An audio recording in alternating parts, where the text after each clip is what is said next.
can hear me good? Yeah. Oh, good. Done. Well, look, yeah, thank you so much for doing this. Yeah, well, we're recording now, so yeah, I don't know, really appreciate you doing this. I really, really, really do appreciate you doing this, taking time out of your day and to sit down with me and just That is so fun. I appreciate you reaching out too. And it's one of those things as well, like it's been honestly a little bit weird transitioning from such a big sort of journey to then, tapering back into real life. So, having opportunities to still talk about it and, Mm. live through my glory days, it's great. So everyone still wins. It's all good. Yeah. So for look, my audience really love these sort of stories. You know, it's people think I've got a running podcast, but it's not. I guess it is a running podcast, and I get people on who have done these, you know, amazing, huge feats of endurance. You know, they were either like really overweight or depressed, and they found running or movement as their modality to get out of what they were in. But for you, you know, I guess it is a feat of endurance. So for those who don't know, explain what you did because it's insane. It is insanity. I agree. It couldn't be frustrating less or more. Yeah, so basically from the 18th of May 2022 to the 23rd of July 2023, I walked the entire east coast of mainland Australia. Just sounds great, doesn't it? It's like, wow. But no, it was 14 months, over 9 million steps, 3 states, 5,500 kilometers, and yeah, all for the Black Dog Institute. So we ended up raising over 90,000 for them. So yeah, big endurance. Endurance is the right word. Mm. Insanity still fits in there too, but yeah, big event that happened there. Like, there's so much to unpack with that. Like, I couldn't imagine. Like we'll get into this, but Akana was the one who got me onto you. Yeah, Um, and the same day she came on my podcast was the day she actually met with you. yeah. Yeah, She's amazing. She's absolutely amazing. We actually crossed paths on the border yeah. of Queensland, New South Wales, which was absolutely wild, sort of timing wise. So no, she's fantastic. Yeah. So to break it down, how many Ks a day were you roughly walking? Like, or how many hours? Like, what? I want to get into the logistics side of that because it's fucking massive. Yeah, it is mental. It was one of those things where you had to have this mindset of like, how do you eat an elephant? It's just like a bite at a time. So pretty much every day looked different, for a variety of reasons. It could be for, where I was stopping to get food or shelter. It could be mental health. It could be the terrain. So it really did just change constantly. I did the first 7 months solo. So I just had a 20 kilo pack named Monster, and I just traversed the coastline. Like I did beaches and bushland predominantly. So when you're in that sort of situation with that much weight on your back, it was one of those things where I would pump out on a good day, like 20 to 25 would be a good day because Mm, of weight on my back was just horrendous. And also the mm, environment I was walking in, soft sands to river crossings to mountains and stuff like that. There were so many time delaying sort of obstacles along the way when you're hiking versus like if you're just on the straight road, so to speak. So there was a lot of that. So basically, when I was walking in that sort of environment, it was okay, where are we eating? Like, where are we getting our water and where are we sleeping? And that sort of would dictate, where I was stopping. So some days, even if I didn't want to, I would walk 30 to 40 kilometers with this, you know, crazy pack on my back that was, mm, ridiculous, and it'd take me 12 to 14 hours to do. And then other days where it'd be like, oh well, I'm just going to go to the next town, which is only 5k, because I need a rest day, or because of, there's nothing after that for a while. So it really did change. And then when I got up into Queensland, my partner started driving the support vehicle, which was a high top troopy, and because of the the island systems in Queensland, their coastline is just pretty much marsh a lot of the time. So, and then also not to mention the snappy things that want to eat you all the time. So, you know, that was then, I then went from my beloved coastline to walking the Bruce Highway for like 3,000 kilometers. You know, it was just gnarly, and it was in the middle of summer. And so there was a lot of factors there where I didn't have the weight of my pack because I had a support vehicle. But I was managing other challenges like, you know, heat stroke, you know, where it's getting to 40 degrees in the day, and the bitumen's like 60 to 70 degrees. So, you know, you're up at 3 a.m., you're walking till midday, because if you walk past that, you're going to die. Like, it's not going to, you know, it's not going to be great. So, a lot of things like that. So when I was supported, I was walking those big 30s, 40s really regularly. You know, 8 to 10 hours a day walking, usually a rest day a week. But prior to that, when I was by myself, it was just like, whatever works, just head north, you know, north every day. Doesn't matter what it looks like, but just keep moving north at any sort of pace. Yeah, that's kind of like, in a summary, how it went, I guess. And like, were you like, I know you were saying, you know, at the start of that, you had the 20 kilo pack. How are you eating? Like, were you just stopping in at servos? Oh, sorry for all the international listeners, a service station, not a servo. Like, were you stopping regularly, or like, were you holding you? Like, how did that all work?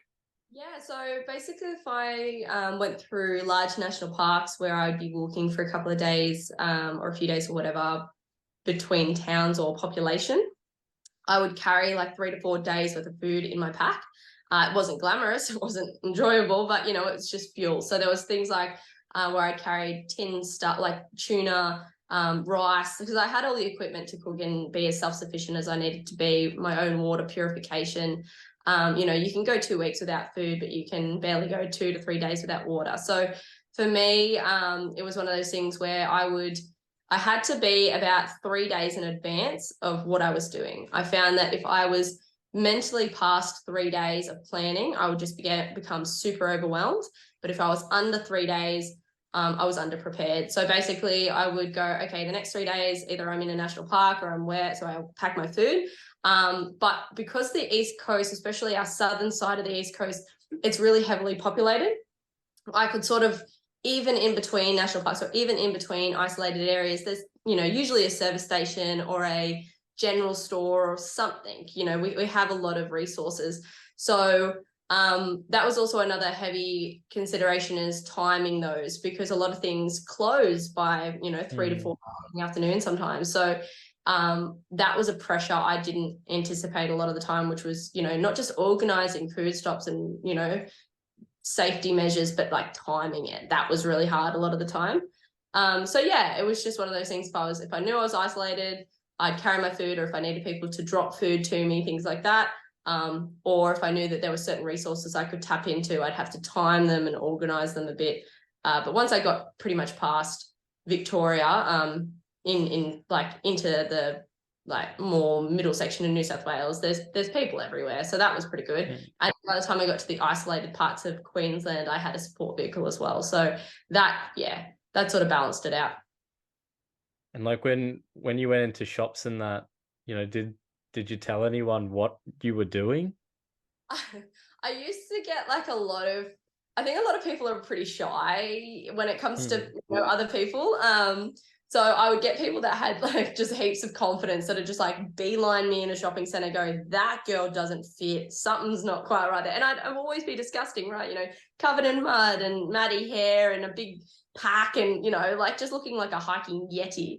And some people would just, their curiosity had went out, they'd beeline to me, be like, what in God's green earth are you doing? And I'd be like, oh, I'm doing this. And they're like, well, that checks out because you look like shit. But you know, other times you'd get to the register or you'd get to a certain place and everyone would be like, so how's your day going? And I'm like, good. And they try and like lead you into it, like, so anything planned for the rest of the day? You're like, no, you know. But no, I used to find as well that kids were great for that. They'd sort of, if the kids saw me out doing things, especially in places where it was a bit odd for me to look how I looked, they'd just, you know, straight up to me going, why are you different? You know, like, doing this. But no, people were great. And as I did my walk more and more, there became more and more momentum with different coverages and stuff like that with the, local newses and newspapers and stuff like that. And so more often than not, I'd have people come up and be like, "Are you that girl?" And I'm like, "I am." Yeah. So, that sort of stuff happened quite a bit. It's just like I've always wondered, especially the guys that do like the transcontinental stuff, or even what Akana did, what you did, the type of people, the type of experiences that you had, sort of going up. Like, was there anything that sort of like, if we zoom out a bit and look at the macro and have a look at the actual story that unfolded, what was what were some experiences that were like either blew you away or you know scared the absolute shit out of, like, what did you experience? That's The life altering stuff. Yeah, it's one of those things. Doing any sort of big adventure, it's an odds game. So there is like, it's not about if something happens, about when something happens. So it's not about if something good happens, it's when something good happens. And it's not about if something bad happens, it's about when something bad happens. Because, you can't be out there living and taking risks and doing stuff and things not just happen. So, I've had a fair share of both. Like just different experiences that, you've got your growth ones, the ones that teach you lessons and stuff like that. And a lot of those come from those harder moments, the negative sort of ones. So like I've had moments like I got rescued from a national park where I knocked myself out in a creek, and I was like, yeah, like, like I was just cooked as, and I needed to, I was in this like grade 5 hiking area. I'd been in there for a couple of days, and which grade 5 is like our hardest sort of tier, down Mhm. in the border, and yeah, it was walking, and it was like 6 meters swell on one side. You've got these like towering sea cliffs. I had to like bush bash. It was just no, there's no road access, there's no service. It's like if something bad's gonna happen, you're walking out, you're getting choppered out, or you're not coming out, sort of thing. So yeah, and it was in the middle of winter, so it's like -1 of a night time, so no one else is in this like reserve at all. And yeah, I ended up filling up my water, fell in. I don't remember knocking myself out, but I do remember like sort of coming to a bit and going, God, I'm really cold. And all this water like comes off the snowy mountains from down in Mm. Victoria. So it's freezing. And I was just going, oh my God. But I think what had happened, because the pack was so heavy, it had like tilted me out of the water, so I hadn't drowned or anything. And I used to play a bit of rugby union, so I know kind of what a head knock feels like. And I was vomiting, I was really dizzy, and I just went, oh, trying to set up camp. Like, I'm not going any further today. But I just couldn't keep my fluid down, and my hands started turning like that purpley color in my feet, Oh, and all my gear was wet. So all my like my -10 sleeping bag and everything, like my tent, all my clothes.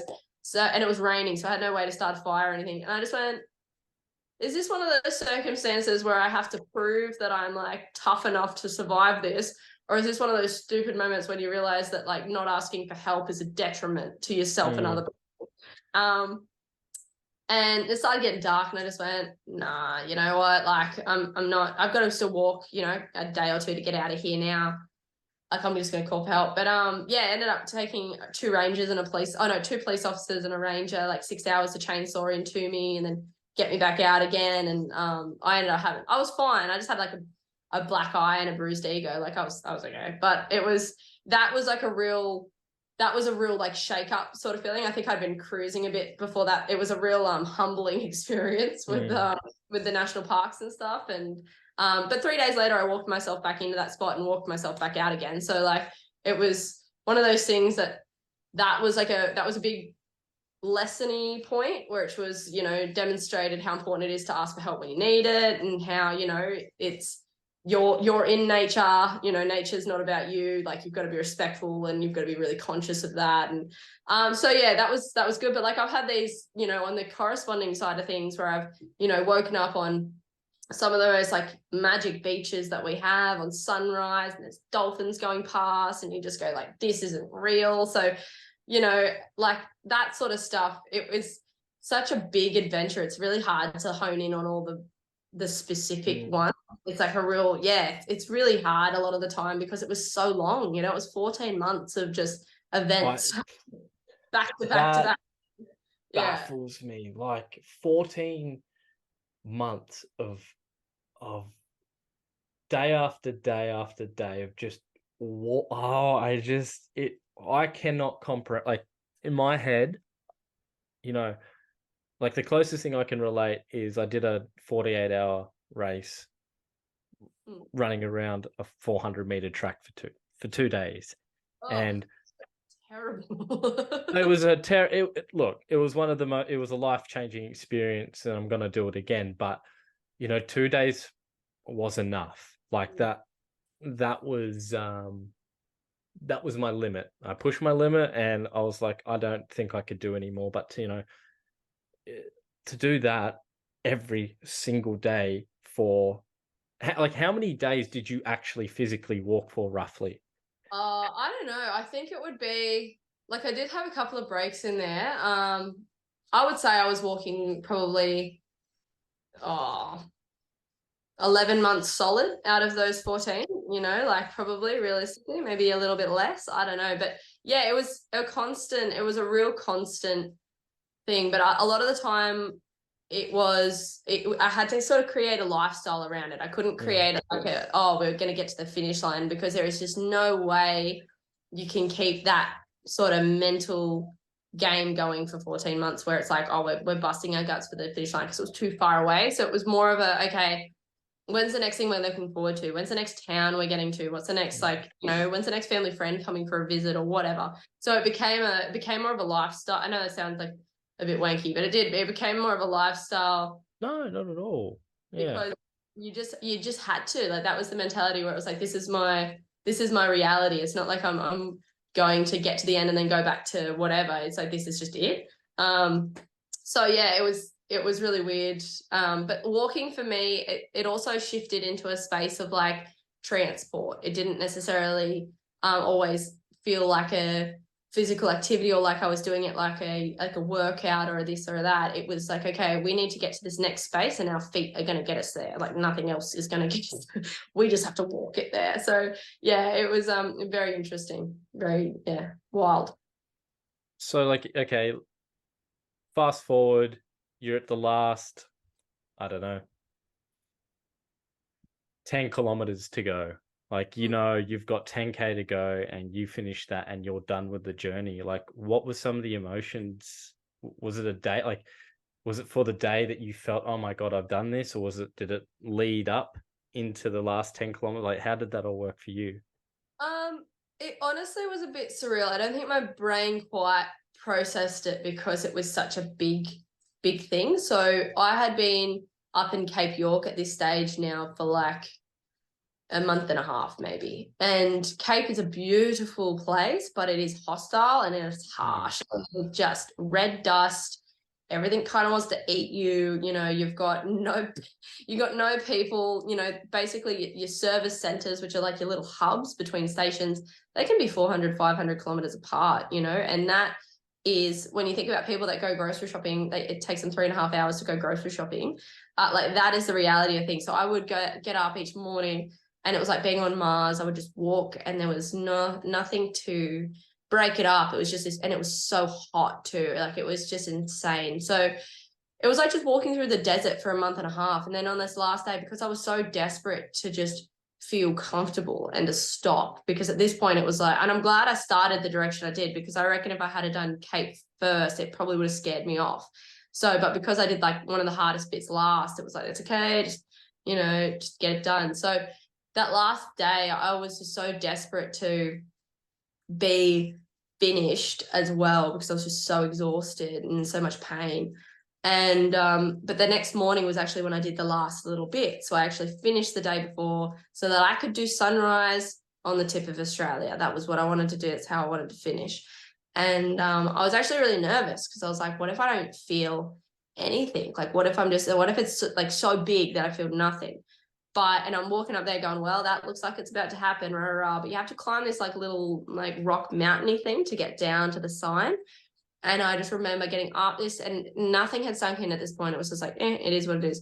And then I got to the top of this mountain, and I just saw this like 4-foot metal sign like in the distance, 200 meters away from me. And I just went, and I just lost it because it was like this, it was just this thing that I'd been working towards for so long that never felt like it was actually real because it was so far in the distance.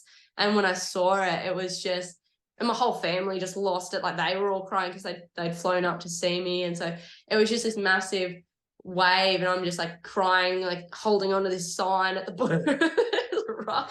So yeah, it was just this massive flood of emotion. But I think like the biggest one was just gratitude, you know, just I was just so grateful for being there. And I was so grateful for the fact that like I not only had an opportunity in life to go and chase a big dream of mine, like it had been a big dream for a really long time, to actually get it, to actually like physically get your dream is just this completely different experience in itself. And I just was like, there's so many people, you know, and so many people I've met on this journey that went, oh, I would have loved to have done something like that, you know, when I was well enough or healthy enough or whatever, and never got a chance. And so I was just yeah, I was beside myself. It was awesome. Like you have a way of describing that. Like I'm just trying to picture, and I can just picture the emotion behind, like, again, to bring it back, the only way I can relate to something like that was on that run, that big 400-meter track run. You know, my goal was 100 miles on a track, and I surpassed that by 24 kilometers. But I remember reaching the goal of 100 miles, and it was like I'm looking. It was like the last kilometer was the longest kilometer of my life, and knowing the journey that I'd been on mentally to get to this point was this just as you said, this overwhelming sense of just gratitude, and knowing that I actually put everything I could have into this race, like knowing that was my 110%, and to be happy with that, to go, yep, like I did that's it. me, that I'm happy with that, like I did the thing I needed to do. So I can, not to the extent of what you felt, but I can definitely picture that. Yeah. Now, sort of to go back, like let's go back in time a bit. Yeah. How did you even come up with this? Like, I know a lot of people go, oh, even the people that do the transcontinental runs, you know, it's sort of like it's a big idea, it's talked about, but nothing ever comes to fruition. Like for you, how did you just go, I'm going to walk from here to here for this cause? Like, how does that, just doesn't happen? No, it doesn't. It's yeah, it's called bipolar. No, I'm just joking. It's not. No.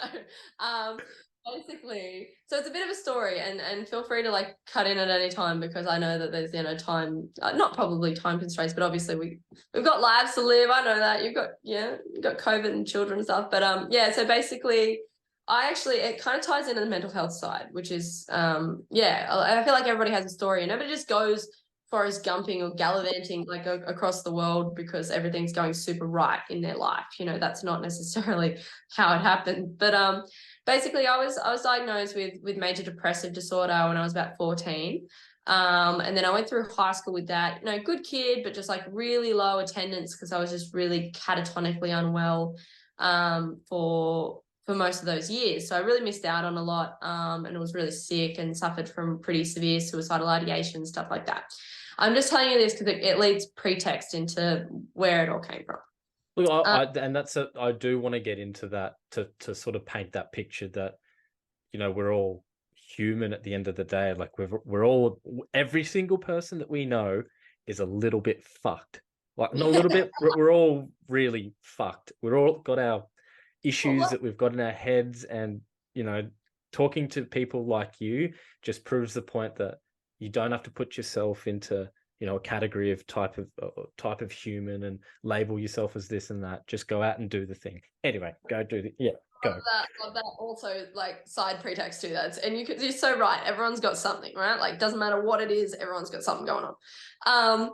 But yeah, so then basically I went away to uni for the first time, and this was probably like on reflection the first proper manic episode I ever had.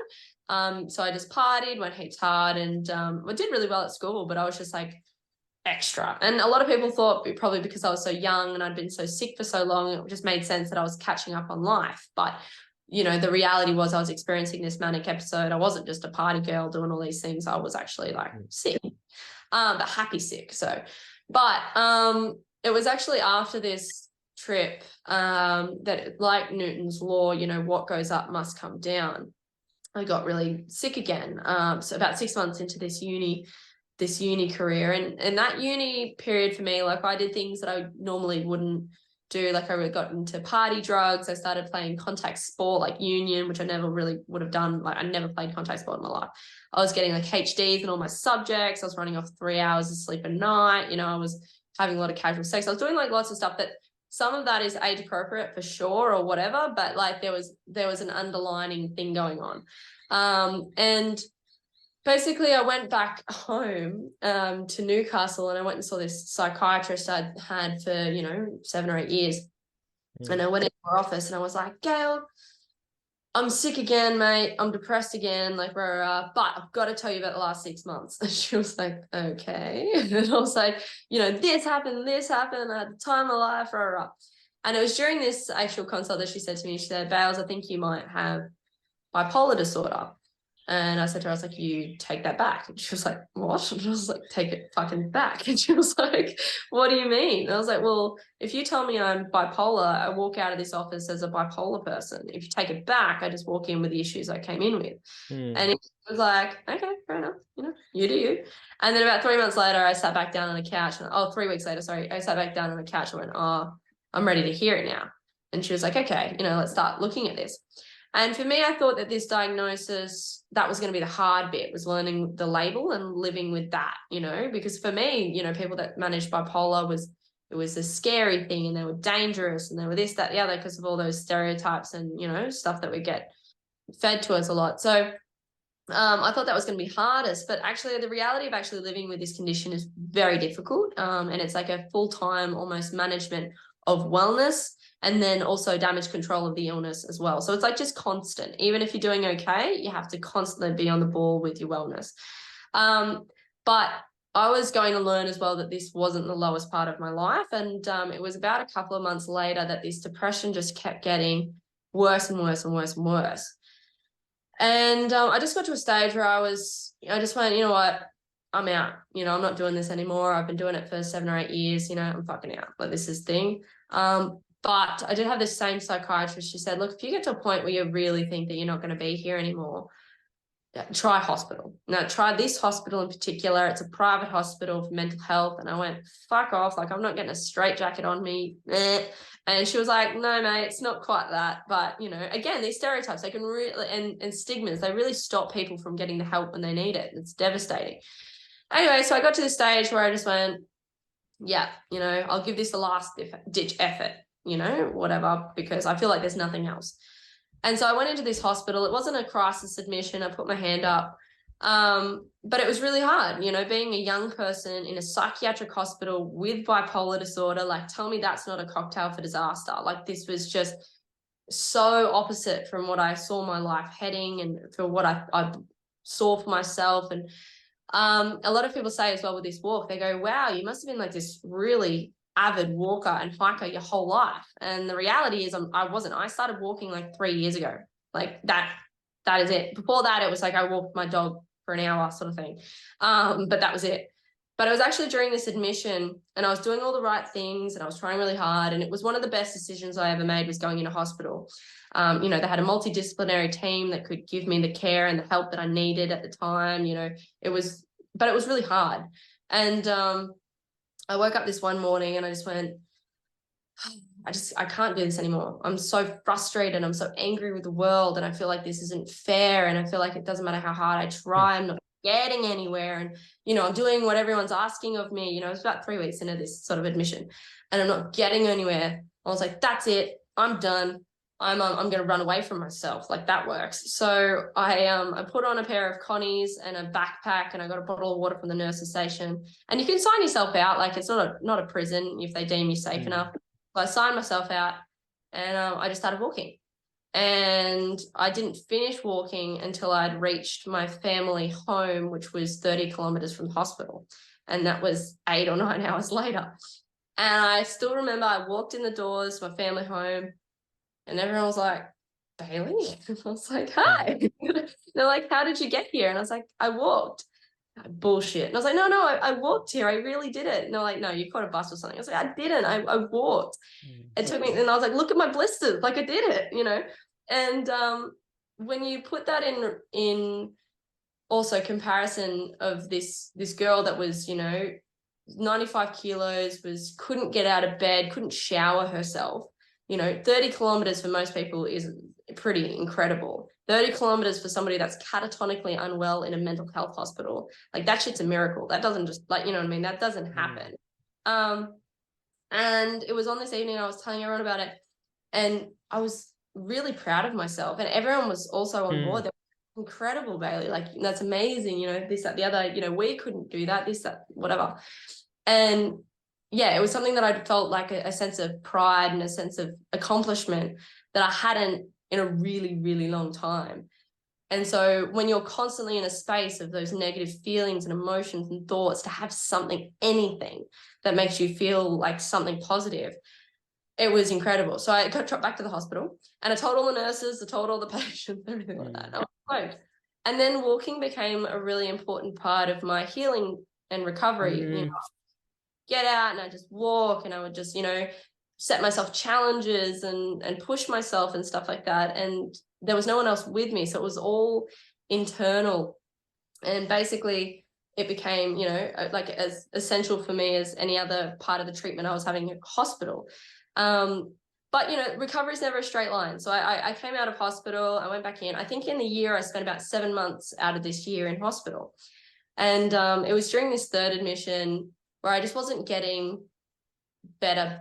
Like I was having improvements, but I just wasn't having enough of them or consistent enough to actually, you know, be in a space where I was well.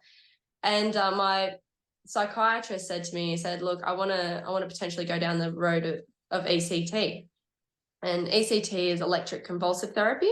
And it's not like, you know, in the horror movies with the belt in the mouth or anything. Like, it's, you know, you get put under general anesthetic, but it's still a pretty hectic, it's still a really hectic procedure, you know, and I was getting it 3 times a week for a month or so, or 2 months. So that's a lot of times to be put under sedation, like at a general, in a surgical ward.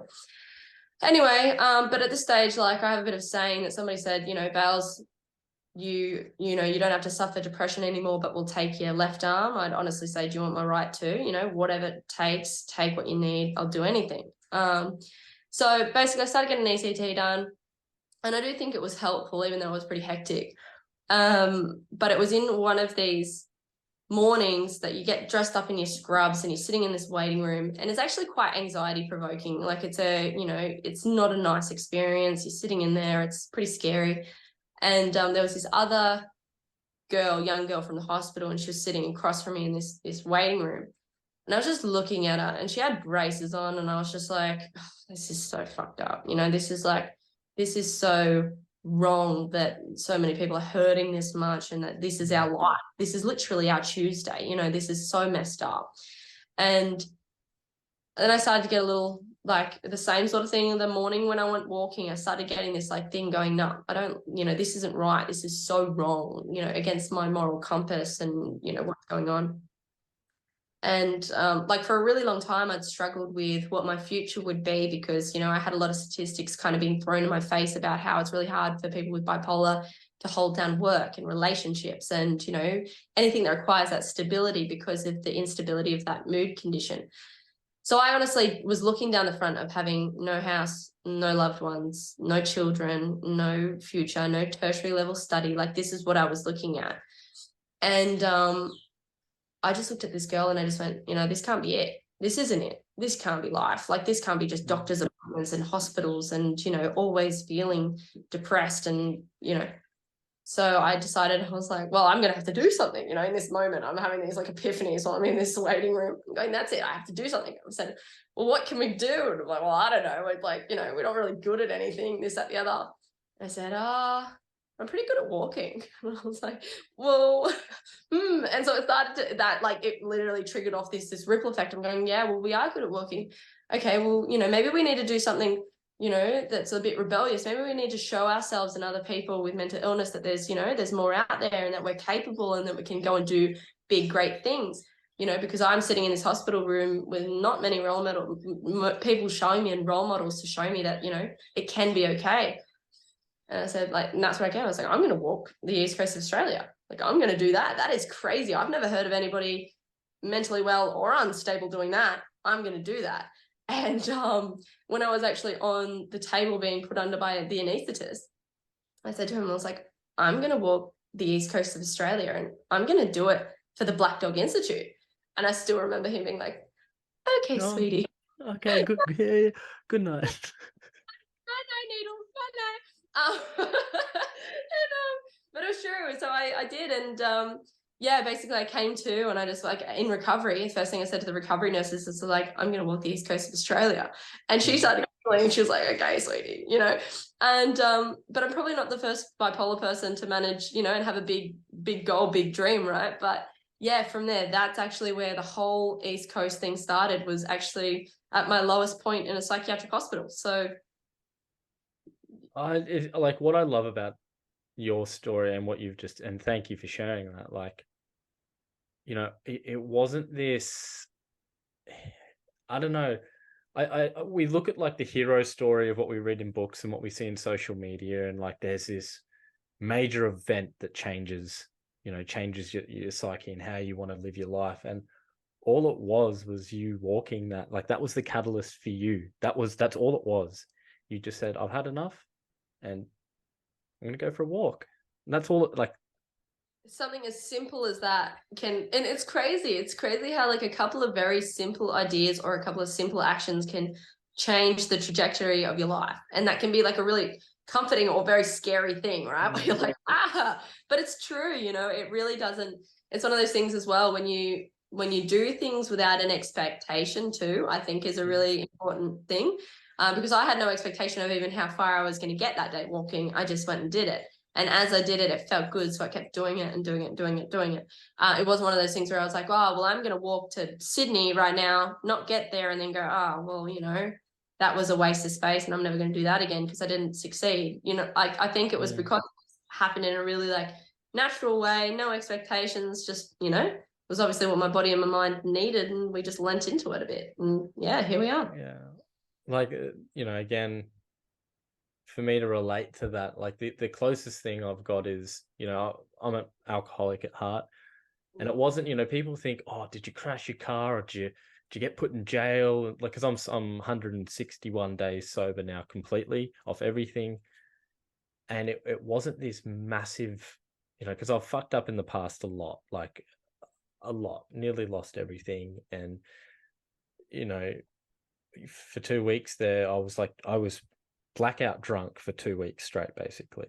And it wasn't that changed me. It wasn't me getting a high range drink driving charge. It wasn't me being abusive to my partner. It wasn't any of that. All it was that changed me was I had a few too many drinks on Easter, woke up and I wasn't there for my kids. That was it. There wasn't this I bashed someone to death. It was nothing like that. It wasn't even a rock bottom for me. It was just this, I wasn't showing up for myself and I wasn't showing up for my kids. And, it's the only, for your story, especially because the mental health part, it hits close to home for me as well, because I do have depression. And I've said this in one of my first podcasts, I got depersonalization disorder as well. And for those who don't know this and who have tuned in for your first episode of the Running Deep podcast, that one still sticks with me, has stuck with me for a long time. And, I can relate to you in that sense of it's fucking exhausting, man. It feels like I'm living my life. How would I explain it? I'm watching a movie, nothing's real. To this day, even me looking at this screen right now, even me doing, at work, being a manager, when I talk to people, if I look at my hands right now, it feels like I'm looking at my life through a screen. It's not there. Yeah, it's That's really interesting. Like, I'm sorry that that's your reality if it's like one of those things that's detrimental, of course. But yeah, that's like a very interesting, that's an interesting, I always used to say, for example, with depression, because depression's one of those things as well, which I couldn't imagine in your circumstance as well, because depression is one of the most disconnecting diseases ever. So if you've got like a disconnecting disorder and then yet depression on top of that, it's like, because I used to always feel like I was on AM and everyone was on FM, both radio stations, but I was on the wrong frequency as everyone else. And Mm-hmm. that used to make it so impossibly hard to connect with people. And then I'd get on this like self-fulfilling prophecy thing where I would go, oh, don't go to that event because you won't be able to connect with people and it'll be real weird. And then I'd go, and then because I've had that thought, I'd then not connect with people, and then it would feed my own prophecy. And then the next time I'd be like, remember that last time? So yeah, Mm-hmm. it's a really Yeah, interesting. Yeah. it's like I've been to see doctors and stuff about it, and really not that there's not too much, people can give me. Like, I was prescribed fluoxetine and a bunch of other pills that did absolutely nothing for me, just turned me into a zombie. But I found, my biggest thing with this was it's not killing me. Yet it's all in my head. It is all in my head. I'm physically still here. I can still feel my body. I can, especially when I was having depressive episodes of, you know, excuse my French, but I wanted to kill myself nearly every single day. And I was also dissociating and detaching from my reality because of that. So it was this horrendous dark cycle of negative, just negative. It was just dark. It was just a very dark place for me. So to touch on that with you, what does, an episode or bipolar look like from your lens? Like, what does it feel like? What does it look like? Yeah, no, that's a good question. And I think you're right on the money as well with your wording about like from my perspective, because bipolar, well, everything is a spectrum, right? So like it doesn't matter if you have the same disease, but you've got two different people, their experience with that disease will be different because of their individuality, right? But bipolar is also a bit tricky because you've got bipolar 1 and bipolar 2. So kind of think of it like diabetes. You've got, not that it's like that, but you've got two types. I was diagnosed with bipolar 1 because of how horrific my depressive episodes were. But usually, bipolar 1 people are diagnosed because of psychotic episodes where they have detachments from reality. So they're the ones that, in the sense that, like, where all those like concepts from movies and stuff came from, where it's like, nuttier than a fruitcake. A lot of those experiences with people that experience psychotic episodes, and a lot of people that actually aren't diagnosed with bipolar might have a psychotic episode, and that might create some, like experience where they're running around thinking they're the Queen of England or something like that. Now, that's the sort of stuff that people see because it's one of those things that sometimes happens publicly. But yeah, for me, bipolar it's a mood disorder. Basically, it's something I was diagnosed with when I was 19, but the reason that I think I was diagnosed late, which is a really common thing, is because nobody goes to the doctors when they're feeling good. So basically, you go to the doctors when you're depressed, Mm-hmm. going, something's wrong. They give you antidepressants, whatever it is. And then 6 months later, you're like, yes, I'm the man. Like the last thing that goes through your head is like, should I check in with my GP? It's just what happens. So basically for me, I don't have necessarily mood influxes every day. Some people do, but I will go through periods of really low moods. Say, for example, I usually have a depressive period once or twice a year, and that can last anywhere from a couple of weeks to a few months, which is really hard about the condition because you don't know the timeline of your experience. So because I have now, got a really good healthcare team around me, I manage my illness to the best of my ability, and that involves medications. So I take mood stabilizers, antidepressants. I have to be very onto my exercise and diet as well. And even doing all the right things doesn't necessarily stop the symptoms of bipolar, which is, depressive episodes and manic episodes, which is going, obviously, feeling really bad and really good. But it does shorten the length of them and the severity of them as well. So yeah, basically for me, it's just something that I have to manage consistently. There's this little bit of a saying that I always use, which is, if you don't make time for your wellness, you'll be forced to make time for your illness. So basically every day I have to hit my wellness targets as far as all the things that I know keep me happy and healthy. Yeah, I guess in a nutshell, that's it. I feel like with both sides of, if you want to go back both into those sides of manic and depressive behaviors as well, for anybody listening that goes, oh, that sounds a little familiar, that hits a bit close to home for me, or maybe a loved one. Basically, when I have periods of depression, I suffer with things like suicidal ideation, really low moods, pessimism, really poor sleep or undersleeping, or oversleeping as well, catatonia, basically all those depressed symptoms, but I can feel them for months on end. In the manic side of things, basically it's the opposite of the depression. So I will feel, euphoric and confident and happy and full of beans. I might even come up with some great ideas walking the East Coast of Australia.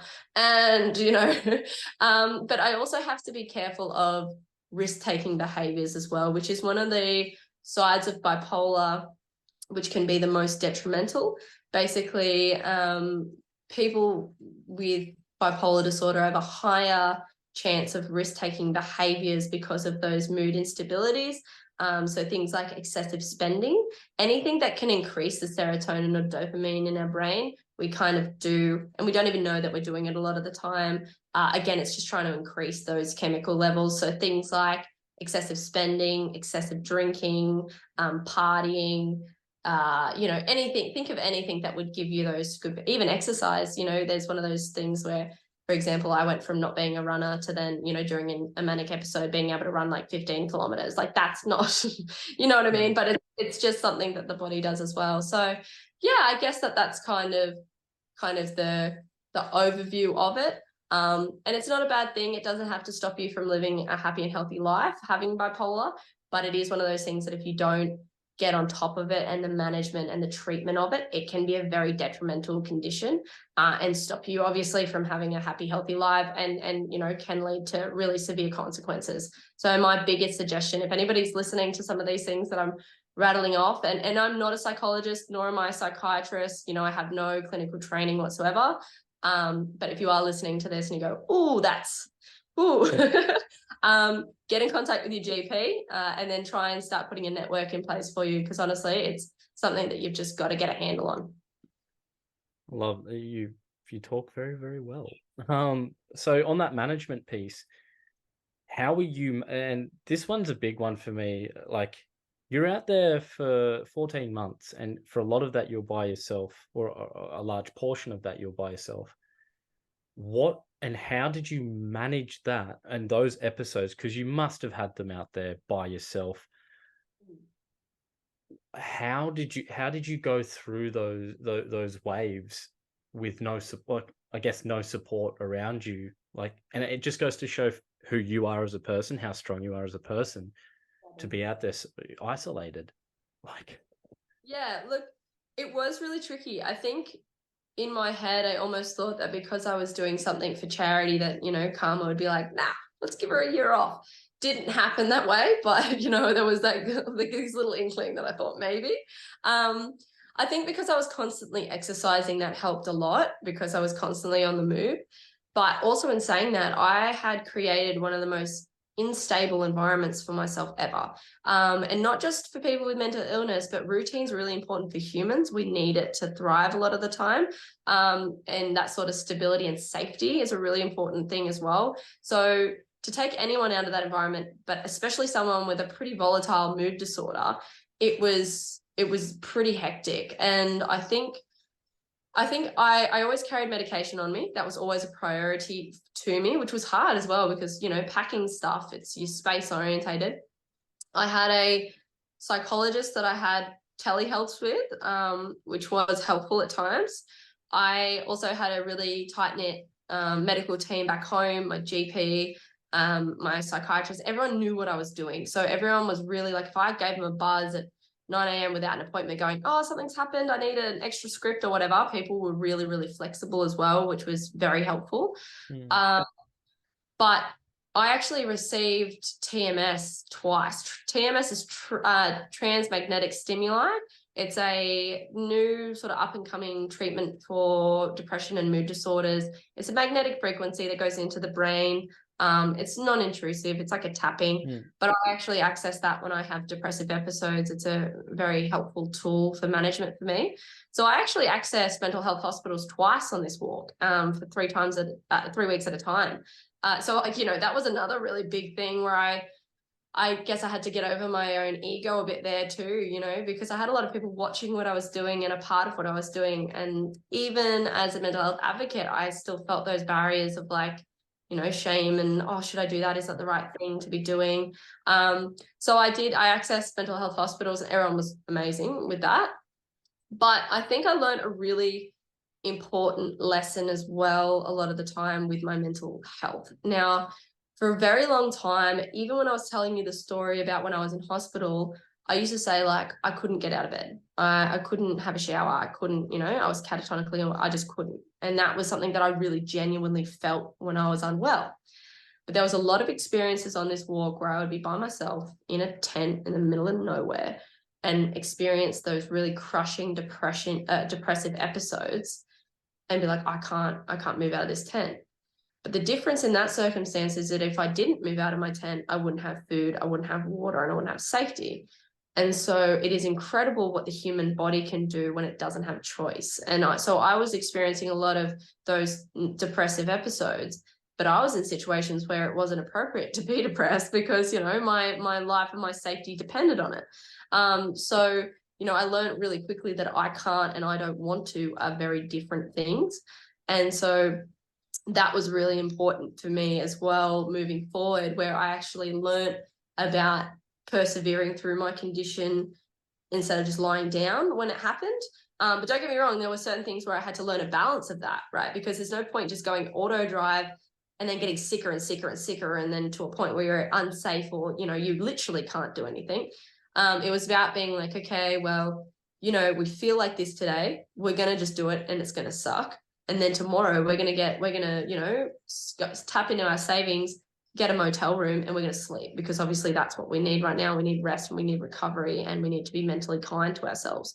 So it was about this constant, like, when to push, when to pull back, you can do it, we shouldn't do it. So there was a lot of that sort of stuff that happened with the mental health side of things. But yeah, so I basically had an awesome support network. And then I also created a lot of things in my own mind about trying to manage and learning, I can't climb this mountain today. Like, it's impossible. And then climbing the mountain, looking on the other side and going, oh, we did that, So there was a lot of that sort of stuff that went on. Now, going off that piece, you're saying there's a lot of people looking at you because, of course, you're on the news and that, and it starts to build and everyone's watching you. And you're talking about ego. And especially, again, if you've listened, my audience are probably fucking over me saying this with social media. It is a double-edged sword. And how do I articulate this? My biggest thing's ego. I guess there's an image of me that I've created myself that I've sort of projected onto my social media pages, that I'm a go-getter and I go hard all the time. And for you, that balance, I find it very hard with balance. Like I'm very much train. Now I feel so shit right now because of COVID and the flu and whatnot, that right now I'm like, I need to train. I need to do something. So for the people out there, who need to find that balance, what's your message to them? Because it's not fucking easy when you've been doing it for X amount of days straight and you've got this idea about yourself that you have to do it. Yeah, I try and practice a couple of things, and again, I'm not very good at it either. Like when I struggle mentally, I tend to really go into myself. Like I don't like to talk to people. That's a natural thing. It doesn't matter what illness or anything you're suffering from. Nobody's exactly like social when you're feeling like shit. I think the thing is it's about trying to be as kind to yourself as you can. And I feel like such a hypocrite even saying that, because I can be like my world's worst critic, and I'm like, oh, I think fails. we all are. But it's true, you know, like if it was one of those things where I like to think if it was like somebody that I loved or somebody I cared about and they were in the same situation as me, what would I say to them? And if that's different to what I'm saying to myself, then maybe that's time to have a little look at that as well. I'm also a really big advocate for lose the battle, win the war, right? Like massive. And that was something that I've like all but tattooed on my forehead every day when I was walking. Because certain things it'd be like, okay, well, I have to be at this space or I have to be doing this, right? And if there was some sort of challenge, some sort of obstacle, illness, whatever it was that stopped me from getting there, I'd be like, okay, well, we can push here, but what's more important? This certain goal you had, this littler goal, or is it the big goal? So pick one. Pick which one is more important to you in this moment. And that's okay, whatever you choose. But know that if you go here and then you miss out on the big goal, is that going to make you feel terrible? In the sense it's like, you know, if you have the flu and you go, oh, I really want to train today, but you know, I don't know. And it's like, okay, well, do you want to train today? Because knowing that training today may prolong your illness for another 3 to 4 days. Think about that. Now, what's in your 3 to 4 days span? Do you want to be well in that time or do you want to think? And so if that sort of doesn't equal out to you, that's sort of, for me, how I navigate those feelings is about going, you know, and even like, for example, when I was walking, I had to fly to a mental health hospital for 3 weeks, you know, in town, like Townsville in its thing. I'm 3 months from the finish line. You know, I'm so close. I'm doing all these things. And I just had this horrible depression that was onsetting for weeks.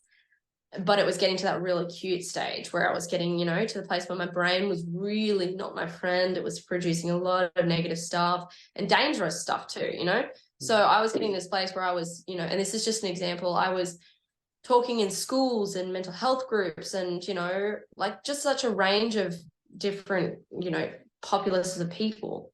And I was going in and I distinctly remember this day in Townsville, I went into these couple of high schools. I'm doing my talk. I'm talking about how it's okay to get help. I'm talking about how it's okay if you need to stop and you need to be kind to yourself and you're not alone and you just need to reach out. And it's about having the courage to reach out when you need it and this, that, the other. And I distinctly remember getting out of this school, talking to my partner. I'm just like, I'm a hypocrite. I'm an absolute hypocrite. I'm going in to these beautiful young people spouting all this stuff that I'm not practicing myself. Like that is wrong. That is morally wrong to be doing that. And it was after that that I just went, I can't do that. I can't do that to people. People deserve better than that. And if I'm not in a space where I can practice what I'm preaching, I shouldn't be bloody preaching. So I then, after that, you know, checked myself into a mental health hospital, was in there for a couple of weeks together. And I didn't know whether to go, oh, you know, I've snapped an ACL or I've done this, I've done that because it's more palatable.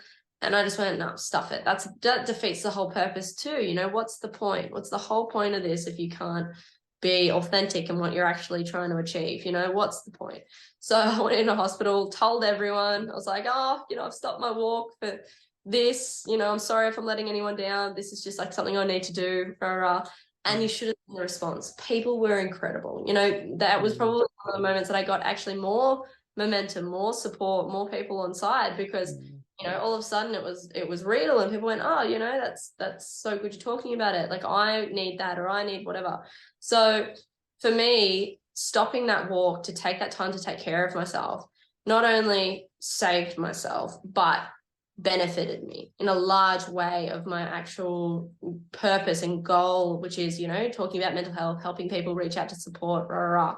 So yeah, for me, it was like, lose the battle, win the war, lose the battle, win the war. And I did win the war, right? I finished the East Coast. I did it. You know, it happened. And would it have happened maybe if I didn't get help? I don't know. Who knows? Oh, yeah, I just, because I know we're a bit short for time at the moment.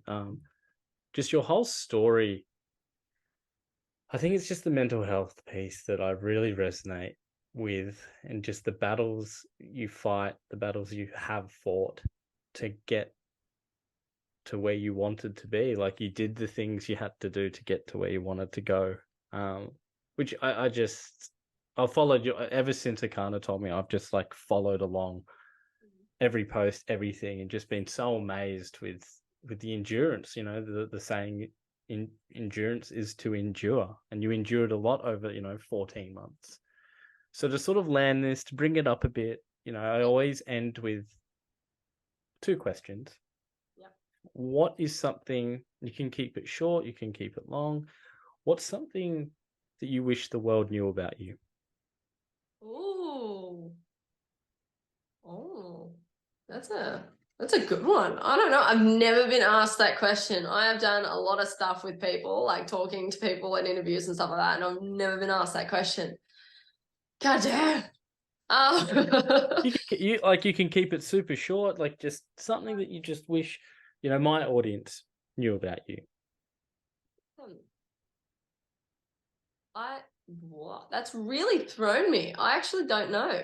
I don't know why it's so difficult. I can talk underwater, and that's really taken me for six. I don't know. I think it was, and this doesn't have to be in a negative way, like not that I'm putting myself down or anything like that. But I think a lot of people think that there's this separation between people that do great things and then other people. And I think that every person that does great things is an other person. You know what I mean? Like it's one of those things where there's no special recipe, there's no physical traits, there's no mental traits really even as well that puts somebody in a position to do something great and other people not in that position. And so I guess I would say that my biggest thing that I want people to take is the fact that like I guess anyone can do anything. Like there is no special qualities that I possessed that made the East Coast happen for me. There was like I'm not athletically inclined, like I didn't have, all these different sponsorship things and this, that, the other. I did the big walk because I wanted to do the big walk and I had a go because I guess I believed in myself enough to have a go. But that's kind of it, anyone can really do anything. And I guess as well, like I've come home and doing this big great thing hasn't, my whole life hasn't just been peachy because I've done that. Like I've come home and I'm still struggling with the same condition and still, in different spaces where I, am struggling still and probably will for whatever. But I guess, yeah, I don't know. I want people to, I think it's really easy to feel like people that do those sort of things, there's, you go, oh, I could never do that, or this or that. She must have some, it's not that. Like I'm pretty average. Is that weird? I don't know. Does that answer It's your question? like, yeah, it's like you sort of put these people, and I say this a lot, it's a main theme. They put these people on a pedestal and we go, oh wow, like they've done these massive, massive things. I can't do that. But then when you break it down, sit down with them like I have on these podcasts, they're just fucking people. Like they're literally people that chose to do something big and did it. That is it. There is no like magic pill that, oh, I took this or I trained for 10 years straight. It's like, no, they're just people that went, I'm going to run across Australia. I'm going to run up Australia. I'm going to do 10 Ironmans back to back. I just wanted to do it, so I did it. Yeah. And I think that answers the question. So the last one is, try, have a think, for the people that are out there suffering from mental illness, people like me, people like yourself, anyone that's hurting or in that dark space, what's one little bit of advice that you can give them to help them out of that hole? Oh, that's a good one. I would like to. I'd say that it'd probably be to recognize that everything's always in transit. Nothing is permanent. It doesn't matter how bad or how good life is in this current space for you, it will shift at some point, and I think that can be like a comforting or a negative thing, but that was something that always kind of helped me. Another thing that I think really helped me, because and I'm just talking about me specifically here, I think I really used to sit in that victim mindset a lot. And I used to be really angry and really sad. And I used to feel like the world, had it out for me a bit, and that everything was always going to be this negative black hole, forever. And that was a really hard way to live. But I actually got told that by someone who, and it wasn't in a condescending way, but it was something that enough that I think helped almost inspire me a bit to get more proactive, was mental illness isn't your fault, but it is your responsibility. And basically I kind of went, whoa, and it basically for me instilled this thing where it was like, okay, this sucks and it's not my fault and it's really shitty and hard that it's happened. But it's me who has the power to get myself out of this. It's me who has the power to, let people help me get out of this as well, and not necessarily waiting for things to get really, really bad and be reactive to them, trying to be proactive with them, doing what I can. So I guess those would be some bits of like little gems that I've held on to that have helped me. But basically as well, the fact that you're not alone in what you're enduring as well. I think that's one of the worst parts about mental illness. And I find it a little bit of an oxymoron, if anything, because, one of the cornerstones of mental illness is the fact that it makes you feel isolated and it makes you feel disconnected and it makes you feel like nobody will ever understand what you're going through because it's so bad, and that's why mental illness can be so dangerous as well, because it makes us disconnect.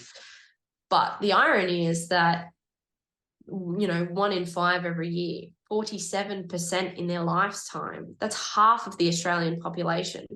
So, we're connected by these conditions that make us disconnected.